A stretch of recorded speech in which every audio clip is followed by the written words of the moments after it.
Welcome to FIA Pure Motorsport.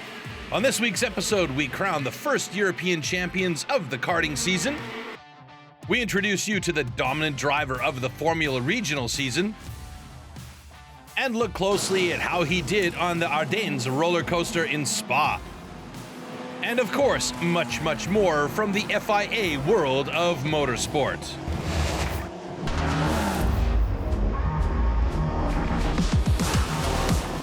The Polish leg of the FIA European Hill Climb Championship in Limanova is attended by large and enthusiastic crowds. The course is 5.5 kilometers long and very fast. The big challenge for the drivers is to find the right setup because the surface is slippery in the first half of the course and more grippy in the second half.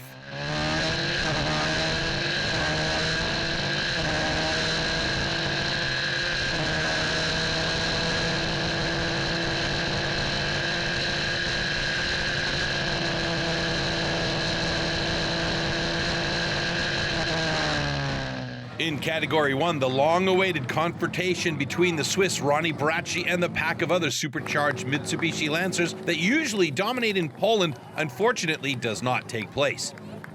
The Swiss driver suffers a mechanical failure in the second practice heat, so the race is dominated by the Polish drivers who are keen to turn touring cars into Berg monsters. The smallest Berg monster is the Ford Fiesta of Piotr Paris. The 22-year young Polish driver has a great race. His reward is a place on the podium. Number 23, Dubai, has already achieved very good results this season, and in his home country, he is once again putting in a great performance. In his Mitsubishi Lancer Evo, he has the second best time in the closed car category.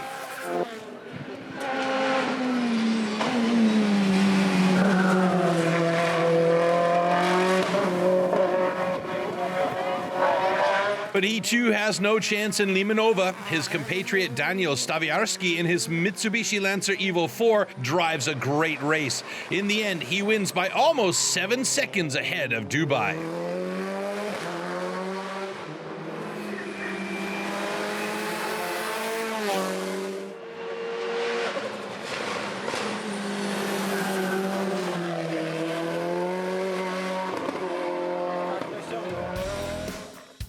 A great weekend for the Polish drivers. In their home country and in front of their fans, they manage an all-Polish podium.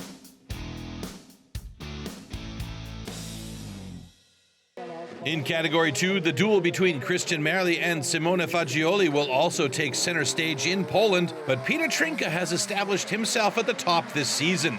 The Czech driver continues to impress in his first season in the 3-liter V8 category and takes a convincing third place overall.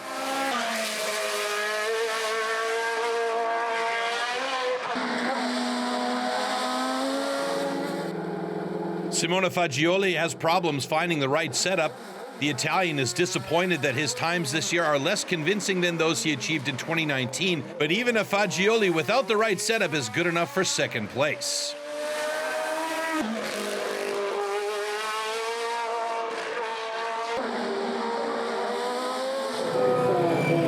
The truth is, even with the right setup, it would have been hard to beat Christian Merli.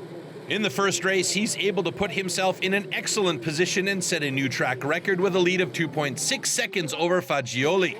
He's even better in race 2. For the first time in the history of the event, he breaks the 150 mark and improves his own record from 2018 by a total of 1.6 seconds.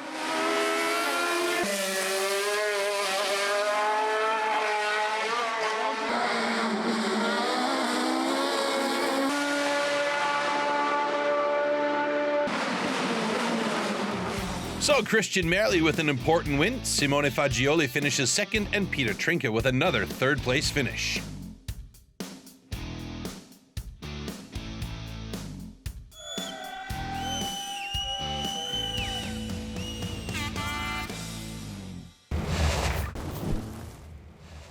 After 10 races of the Formula Regional season, Swiss Grégoire Saucy has already won 5 times and sits atop the overall standings with a big lead of 64 points. In the paddock, one wonders why this is so. Honestly, I don't know, because I was expecting me to be at the top of the standings. A feeling that many drivers in the paddock share this season. Gregoire Saucy is already 21 years old. He is not someone who seeks the spotlight. He has a quiet, almost shy personality. And his career before this season was, to put it positively, unremarkable. In 5 years of single-seater racing, he got 9 podiums in 122 races. It's fair to say that the Formula Regional is led by a relatively unknown driver. From my point of view, Gregoire started his career only 3 years ago, and not maybe 5 or 6. That's the first point. He has not high experience in go-karts, in karting. When he started in single-seaters, he was managing to do 2-3 races somewhere, change the team, change the series, and so on. So from my point of view, this is only the real third year where he had the possibility to show his potential. On and off the track, he also shows his calm and composed behavior. On a race weekend, he concentrates fully on his job. I'm just trying to be focused as much as possible on my side with my engineers, with the team, to progress. And I just want that, just progress. So just want to see with my engineers what we can improve. I can have fun after the weekend. A work ethic that he adopted from his childhood idol. When I was really young, Michael Schumacher was my idol, and I really wanted to do like him. So yeah, I'm just focused to progress in this sport. But work ethic is not the only talent that the young Swiss shares with Michael Schumacher. I think I have a good feeling with the car. I can understand well the car with this car, so I can give a good feedback to my engineers to improve the car, and I think it's the most important during a race weekend. There's been no stopping this man. Redemption for Gregoire Saucy.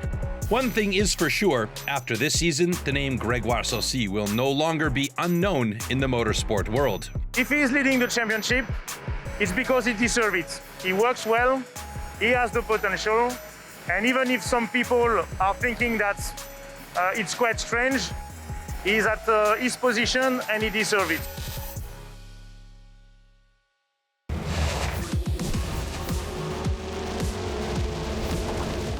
The beautiful Formula One racetrack in Ardennes in Belgium is the perfect setting for the 6th stop of the Formula Regional European Championship by Alpine. Gregoire Saucy arrives in Spa-Francorchamps with a big lead of 64 points over Hadrien David in 2nd place. Isaac Hadjar is in 3rd place. But after a surprisingly bad qualifier, he has to start the race from grid position 24. This is a big opportunity for his toughest rivals to make up ground in the championship. Race 1 starts with some slightly wet track conditions and some teams and drivers trying to gamble with slick tires. But the choice does not help, and finally the race will be held in pouring rain. Mikhail Belov, number 30, starts from the pole position. Hadrien David is on the grass and overtakes Belov, but the Russian driver regains the lead after the first corner, and the G4 Racing driver will keep it until the end.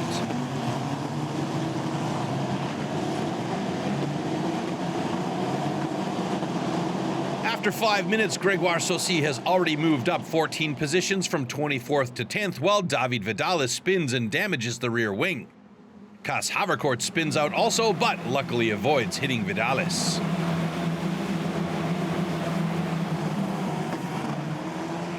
In the penultimate lap of the race, Zane Maloney with a big mistake, and his teammate Hadrien David snaps up 2nd place. Mikhail Belov wins his first race in Formula Regional by Alpine and brings also the first success to his team, G4 Racing. Next to him on the podium are the 2 R-Ace GP drivers, Hadrien David and Zane Maloney.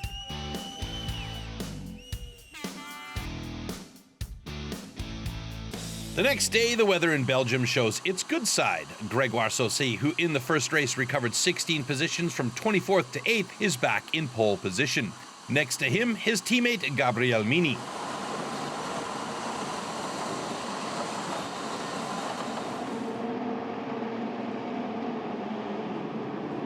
Saucy with a good start, and he is taking his lead down to the famous part of the track, Eau Rouge.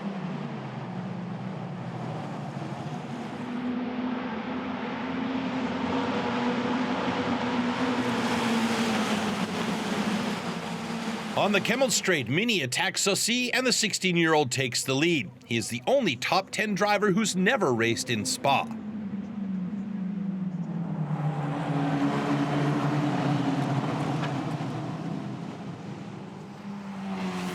When the drivers arrive for the second time on the Kemmel Straight, Saucy copies his move. This time the Swiss is on the right-hand side, but Mini holds his own. Both drivers are side by side. Great and clean racing from the Art Grand Prix teammates. In the end, Mini stays out in front.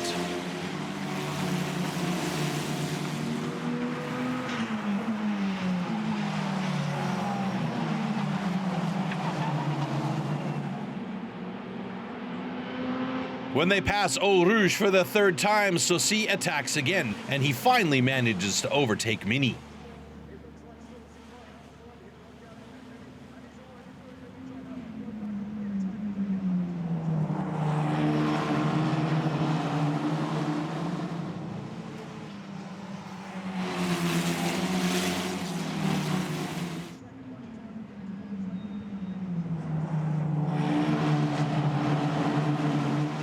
Then Mini gets some pressure from Zane Maloney.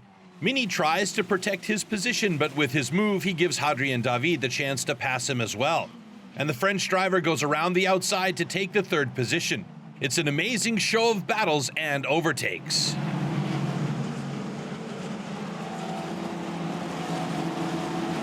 A great Formula Regional race on an amazing racetrack.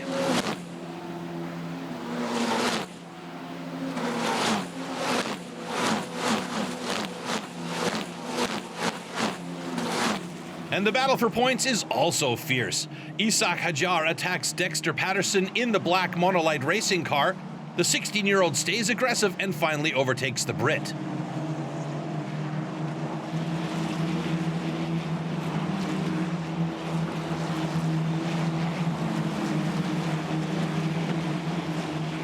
In the end, it's the 7th win of the season for Grégoire Saucy. After a bad start into the weekend, it's a great finish for the Swiss youngster.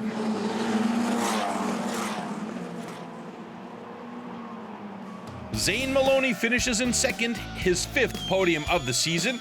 Hadrien David finishes in 3rd place. Finish the weekend P1, just perfect to close this weekend. We still have some good points in front in the championship, so yeah, really happy about that. In the overall standings, Grégoire Saucy is finally losing only 4 points of an advantage on his first follower in the championship, Hadrien David. Zane Maloney takes over 3rd place with 124 points.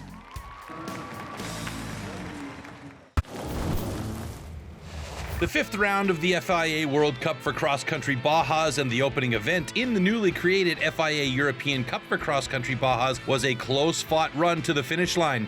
But in the end, Nasser Al-Attiyah in his Toyota Hilux claimed his 4th Baja España Aragon victory. Finishing 2nd, Matthias Ekström and Emil Bergqvist notched up their best result in an FIA Cross-Country World Cup event, while Yazid Al-Raji and Michael Orr added valuable points to their tally with 3rd overall. The 4th round of the Italian F4 Championship powered by Abarth took place at Enzo and Dino Ferrari circuit in Imola. 30 cars experienced an action-loaded weekend with great racing. British driver Oliver Bierman won his 7th consecutive race and extended his lead in the overall standings. The driver from Van Amersfoort Racing leads the F4 Italian Championship with 222 points. Italian Leonardo Fornaroli is in 2nd place, but already 97 points behind Bierman.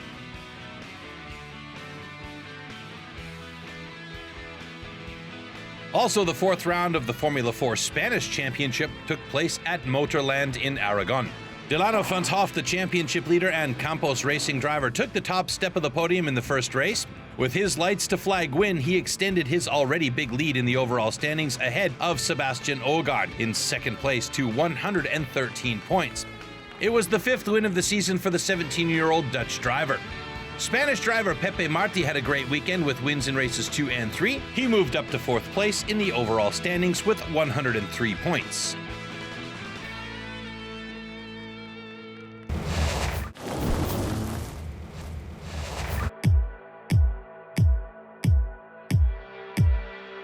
Kart racing is a unique feeling. The speed, the forces, the direct contact to the racetrack, the first real race experience for young drivers, and a less expensive way to start with motorsport.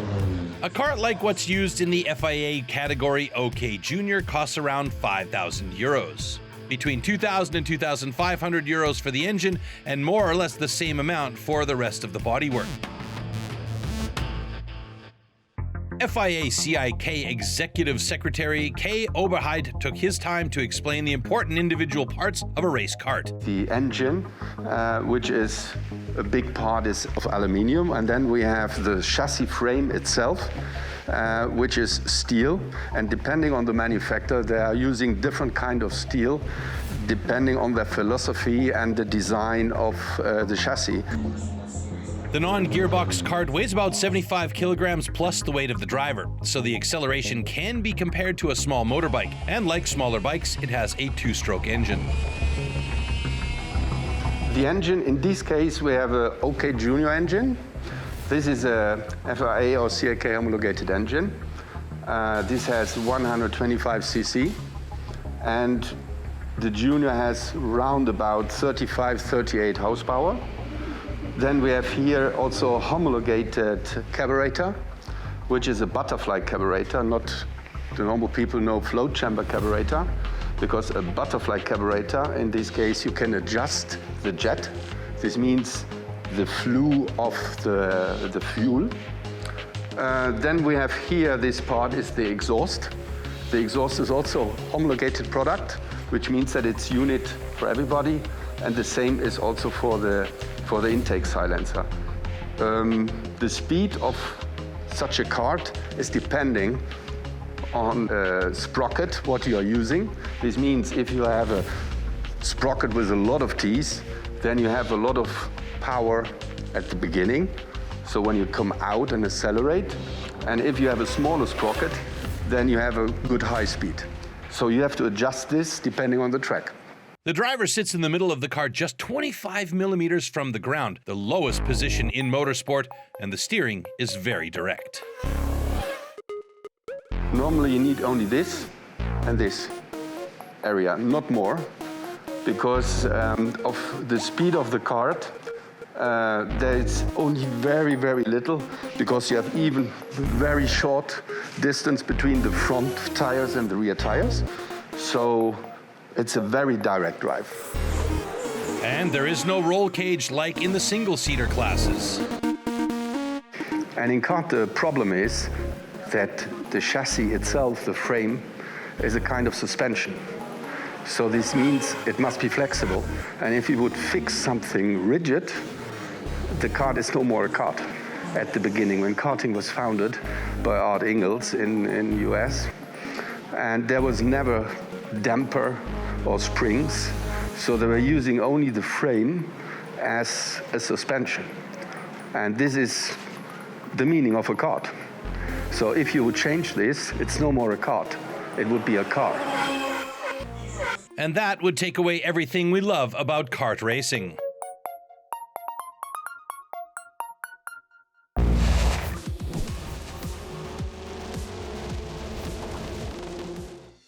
The OK and OK Junior class season finale for the 2021 FIA Karting European Championship brings us to the Circuito Internacional de Zuera, a few miles from Zaragoza.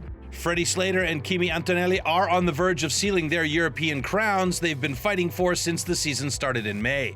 Heading into the final, Freddie Slater has been unbeaten across the 5 heats and leads the standings with 74 points. His 2 closest championship rivals, Mateus Ferreira and Alex Powell, will start right next to him at the head of the grid. Freddie Slater grabs the advantage from the pole position while Matheus Ferreira loses ground to Alex Powell and other drivers. Through turn 2, everybody keeps it on the road except for Marshai Gladish, who would rejoin at the back of the field. Slater adopts bold tactics from the outset, attempting to back up the field and force them to battle so he can get clear out front. Back at the head of the pack, the top 4 are already starting to stretch away. Number 210, Alex Powell, attempts to take the lead, but Slater is wise to the move. There is enough momentum lost for Stolcherminus to climb to second place, and it's the young Latvian who is now challenging for the lead. Aikmans with the yellow helmet wants a place on the podium and makes his move on Powell, only to lose the position on the exit. Behind them, pandemonium starts, and sadly it takes out championship contender Matheus Ferreira. The Brazilian's dreams of winning the championship are now officially over. With the pressure off, Slater now settles down and enjoys his last race.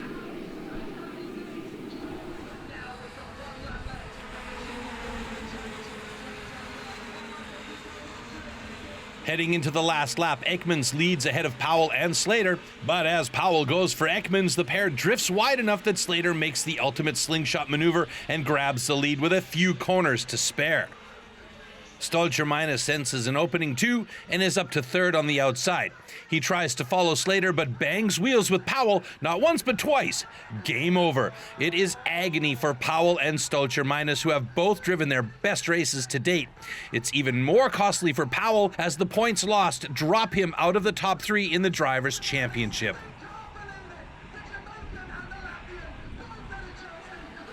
So it's Brit Freddie Slater with the win. Ian Aikmans from Belgium bags a brilliant second place ahead of first-time podium scorer Maxim Orlov from Russia.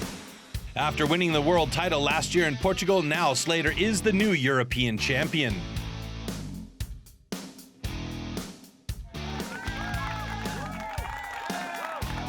It's definitely good to win the World Champs and the European Championship. Now we work even harder to go for this 2 times World Championship. Kart Republic has 3 contenders for the OK European crown. Italy's Kimi Antonelli, Britain's Arvid Lindblad, and Brazil's Rafael Camara. On dropped scores, Camara is only 6 points behind Antonelli, but in reality it could be any one of the trio that wins the title.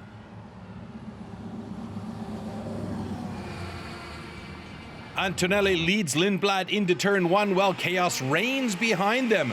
Luigi Coluccio sustains a heavy impact into the barriers at turn 1, joined by Caspian Hagman and Ugo Ugochukwu. Lindblad knows he needs to pass Antonelli quickly, so having made the move, it is frustrating then to lose the lead again almost instantly to his Italian teammate. It was tense and close, but the Italian is ahead for now.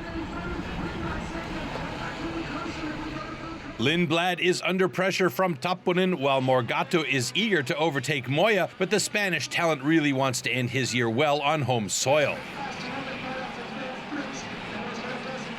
Tuukka Tapponen is hustling Lindblad for second place, but his engine starts to misfire. It takes all his effort and strength to bring the Tony Kart home in third. Number 111, Camara, is working his magic again, and after Morgato, he passes Moya. He needs to stay in fourth place if he wants to secure a second in the championship race.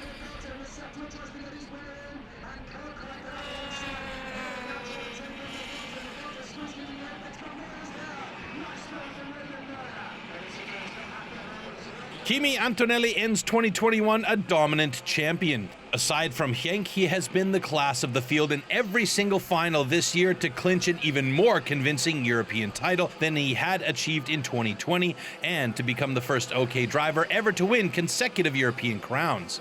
It was never in doubt throughout the weekend, and his lead over Lindblad at the line showcases how unstoppable Antonelli has become. Arvid Lindblad runs home second ahead of Tuukka Tapponen. After a bad start of the European Championship, it's never easy because when you lose a lot of points from the guy in front, you know that it's gonna be hard to recover.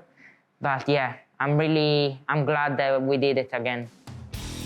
Kimi wins the title with a big lead. Camara manages to take second place. Lindblad ends up in third place.